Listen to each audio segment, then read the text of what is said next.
अस्मिता कीर्ती तू अभिमान मातीचा तू शिवबाचा मावळाजी नव्या युगाची पहाट श्वासात नवनिर्माण लहरून देऊ राजी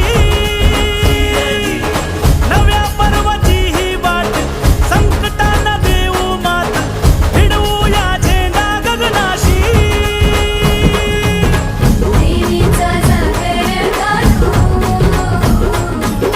हिमतीचं वळ हे पाहू माणसाला माणूस की दे रे देवा माझ्या सात पात गिरकावून दे मोठी लढाई लढू मातीसाठी र गड्या मनगटाच जोर लावून